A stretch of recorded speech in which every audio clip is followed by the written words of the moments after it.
Hi అండి, welcome to my channel KRR fact world. ఈరోజు మనం తిరుపతిలో ఉన్న రీజనల్ సైన్స్ సెంటర్ గురించి తెలుసుకుందాం. ఈ regional science centre Tirupati bus stand నుండి కానీ రైల్వే స్టేషన్ నుండి కానీ కేవలం 6 కిలోమీటర్ల దూరంలో ఉంది. శ్రీవారి మెట్ల నుండి కేవలం 1 కిలోమీటర్ దూరంలో మాత్రమే ఉంది. శ్రీవారి మెట్ల నుండి కేవలం ఆటోకి 10 రూపాయలు మాత్రమే టికెట్ ఛార్జీ ఉంటుంది. ఈ సైన్స్ సెంటర్ ఎంట్రీ టికెట్ కేవలం 35 రూపాయలు మాత్రమే. తిరుపతిలో అంతర్జాతీయ విజ్ఞాన కేంద్రం 1993లో సైన్స్లో వివిధ రకాల ప్రయోగాత్మక విద్యలను సులభతరం చేయడానికి ఏర్పాటు చేయబడింది. ఈ museum national council of science మ్యూజియంస్లోని సభ్యుడు మరియు బెంగళూరులోని Visvesvaraya industrial and technological museum పరిపాలన కిందకు వస్తుంది. ఇందులో 6 ఎగ్జిబిషన్ గ్యాలరీలు ఉన్నాయి. శాస్త్రీయ భావనలను వివరించే ఇంటరాక్టివ్ ప్రయోగాలను కలిగి ఉన్న ఫన్ సైన్స్, పాపులర్ సైన్స్, ఇందులో విద్యుత్, వేడి, అయస్కాంతత్వం, కాంతి, ధ్వని మొదలైన వాటిపై ప్రదర్శనలు ఉంటాయి. విశ్వం యొక్క స్వభావము మరియు కూర్పుపై ప్రశ్నలను బహుళ ఇంద్రియ భ్రమలను కలిగి ఉన్న ఇల్యూషన్ మరియు సైన్స్ అండ్ టెక్నాలజీలో కొత్త అభివృద్ధిని మరియు సముద్ర సాంకేతికత, అంతరిక్ష సాంకేతికత, బయోటెక్నాలజీ మొదలైన రంగాలలో వాటి యొక్క ప్రాముఖ్యతను రికార్డ్ చేసే ఎమర్జింగ్ టెక్నాలజీ కూడా ఇక్కడ అందుబాటులో ఉంది. మనం అక్కడికి వెళ్ళంగానే ఆప్టికల్ ట్రీ ఉంటుంది. అందులో కెమెరా, కెలడైస్కోప్, పటకము, ఫిల్టర్స్, పోలరైజ్డ్ లైట్ ఉంటాయి. మనం అలాగే ముందుకు వెళ్తే ఇక్కడ పచ్చని చెట్ల మధ్యలో ఎక్కడ చూసినా కూర్చోవడానికి కుర్చీలను ఏర్పాటు చేశారు. అలాగే ఆ ప్రక్కనే డాన్సింగ్ బాల్ అనే ఒక టెక్నికల్ ఇల్యూషన్ ఉంది. మనం ఒక క్రమ పద్ధతిలో అక్కడ ఉన్న హ్యాండిల్ని మనం త్రిప్పుతూ బంతుల యొక్క గమనాన్ని గమనిస్తే మీరు ఆపేంత వరకు బంతులు తీగల వెంట ఒక క్రమంలో క్రిందకు కదులుతూ కనిపిస్తాయి. అయితే మీరు అది వేగంగా త్రిప్పినట్లయితే బంతులు డిస్క్ యొక్క 2 చివరలకు చేరుకుంటాయి. దీనికి కారణం ఇక్కడ అవకేంద్రిక బలం ఎక్కువగా ఉండడమే. అలాగే ముందుకు వెళ్తే లిఫ్ట్ యువర్ సెల్ఫ్ వెయిట్ అనే ఒక పరికరం ఉంటుంది. మనం మామూలుగా మన బరువుని మనం సొంతంగా వేరే తాడు సహాయంతో పైకి లిఫ్ట్ చేయడం చాలా కష్టం. కానీ వాటిని సైన్స్ యూజ్ చేసి ఎలా ఈజీగా మనం పైకి లిఫ్ట్ చేయవచ్చు అనేది ఇక్కడ ఏర్పాటు చేయడం జరిగింది. ఆ పక్కనే వామ్ వీల్ని ఏర్పాటు చేయడం జరిగినది. బరువు అనుకున్నంత ఎత్తు లేచే వరకు హ్యాండిల్ని త్రిప్పుతూ ఉండాలి. ఇప్పుడు హ్యాండిల్ని వ్యతిరేక దిశలో తిప్పుతూ బరువును క్రిందకు దించాలి. ఈ వామ్ చక్రం అమరిక వలన బరువును పైకి లేపడం ఎంతో సులభంగా ఉంటుంది. అలాగే ముందుకు వెళ్తే అక్కడ యోయోను ఏర్పాటు చేయడం జరిగింది. రోల్ ద వీల్ని ఏర్పాటు చేయడం జరిగినది. మనం ఒక దండానికి త్రాడు చుట్టుకునే విధంగా చక్రాన్ని పైకి తిప్పాలి.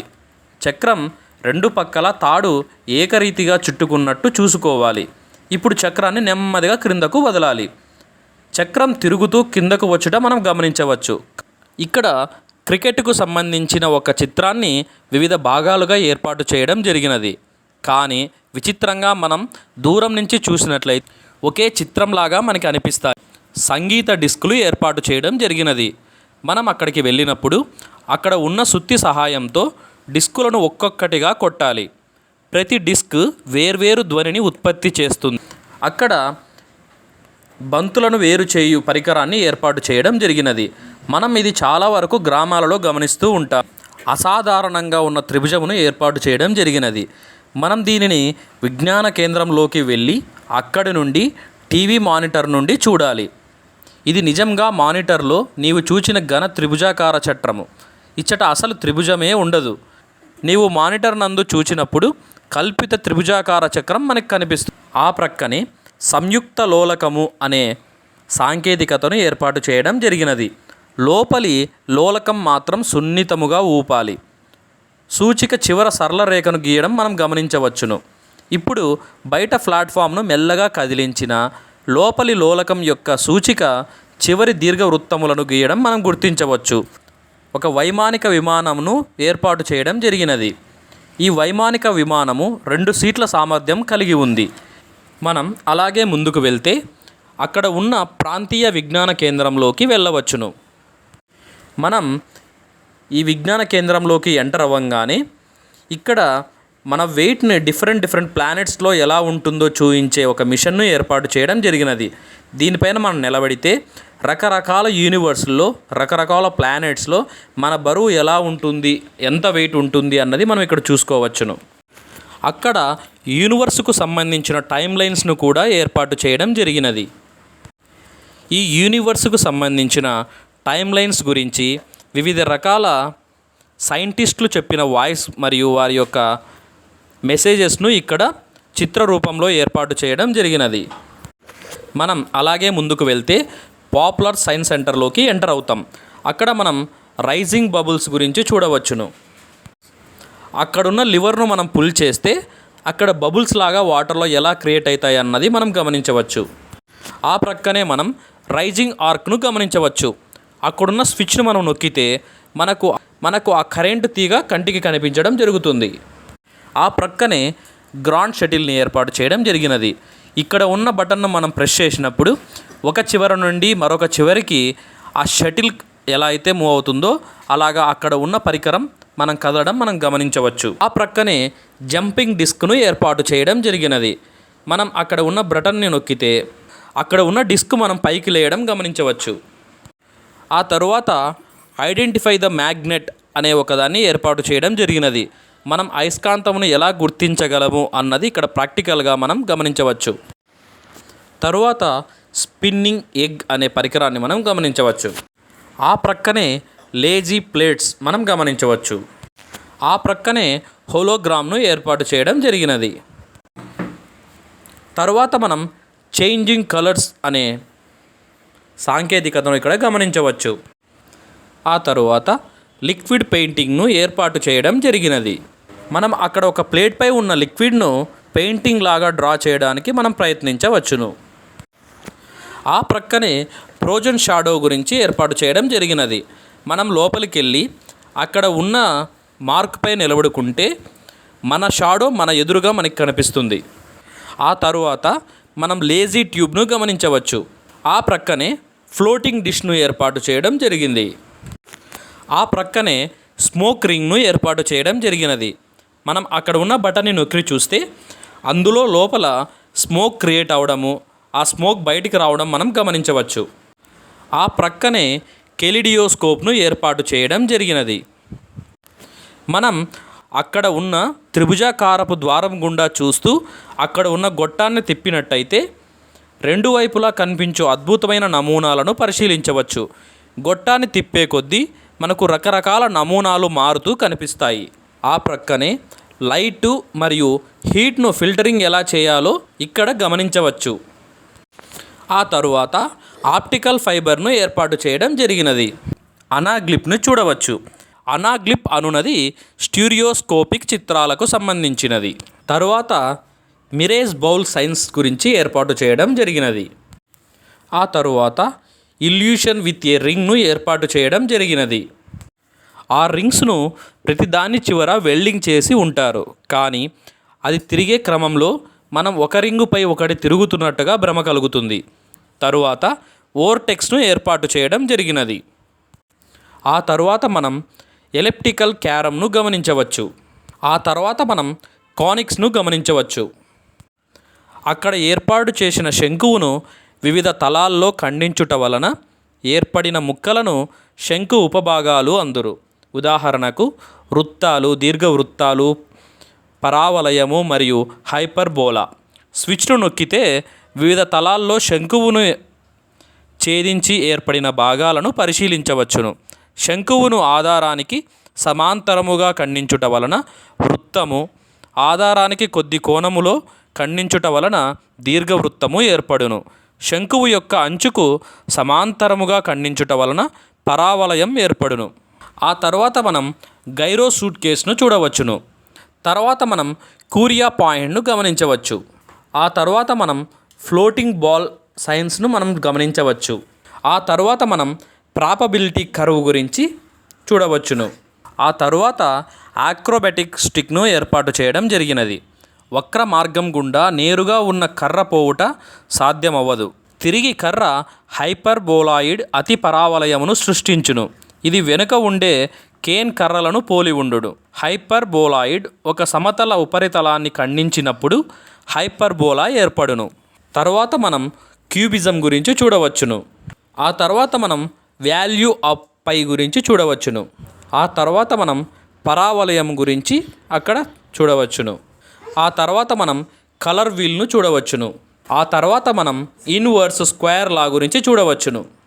ఆ ప్రక్కనే మనం స్నేక్ పెండలం గురించి చూడవచ్చును. ఈ స్నేక్ పెండలంను నాబ్ను త్రిప్పి లోలకాలను నెమ్మదిగా ఊపాలి. స్టీల్ బంతులు ఊగే విధానాన్ని గమనించండి. రొటేటింగ్ ఫేస్ను ఏర్పాటు చేయడం జరిగినది. ఆ తర్వాత మనం ఇంపోజబుల్ మిక్చర్ను గమనించవచ్చు. అంటే కలవని మిశ్రమము. చట్రాన్ని తిప్పి గొట్టాన్ని తలక్రిందులుగా చేయాలి. రంగు ద్రవాలు మొదట కలిసినట్లు అనిపించినా కానీ నిదానముగా వేరై తర్వాత విడిపోతాయి. మరలా యథాస్థితికి చేరుతాయి. పైన మధ్యలో పసుపు మరియు క్రింది భాగాన నీలం రంగులు ఉంటాయి. చట్రాన్ని మరలా త్రిప్పి చూడుము. ద్రవాలు ఎప్పుడూ కలవవు. ఈ 3 ద్రవాలు ఒకదానితో మరొకటి కలవవు. నీరు మరియు నూనెలాగా వాటికి వివిధ సాంద్రతలు ఉన్నాయి. బరువైనది క్రిందికి చేరును, తేలికైనది పైకి తేలును. ఆ తర్వాత మనం బకెట్ రేడియోను చూడవచ్చును. తర్వాత మనం హైపర్బోలాని చూడవచ్చును. ఆ ప్రక్కనే కోడెడ్ మ్యూజిక్ ఉంటుంది. దానిని మనం ప్లే చేసి ఎంజాయ్ చేయవచ్చును. ఆ తర్వాత మనం సౌండ్ మాస్క్ను చూడవచ్చును. ఆ తర్వాత మనం నోట్స్ మరియు యాంటీ నోట్స్ గురించి చూడవచ్చును. అక్కడ ఉన్న బటన్ని మనం నొక్కితే అక్కడ నోట్స్ మరియు యాంటీ నోట్స్ ఎలా ఏర్పడతాయో మనం గమనించవచ్చు. తర్వాత మనం వైబ్రేటింగ్ రింగ్స్ గురించి చూడవచ్చును. ఆ తర్వాత మనం విజువలైజింగ్ సౌండ్ గురించి తెలుసుకోవచ్చును. ఆ తర్వాత మనం సీ యువర్ వాయిస్ అనే సాంకేతికతను చూడవచ్చును. తర్వాత మనం మెంబర్స్ ఆఫ్ పార్టికల్ ఫ్యామిలీ గురించి ఇక్కడ చూడవచ్చును. ఆ తర్వాత బిల్డింగ్ బ్లాక్స్ను ఏర్పాటు చేయడం జరిగింది.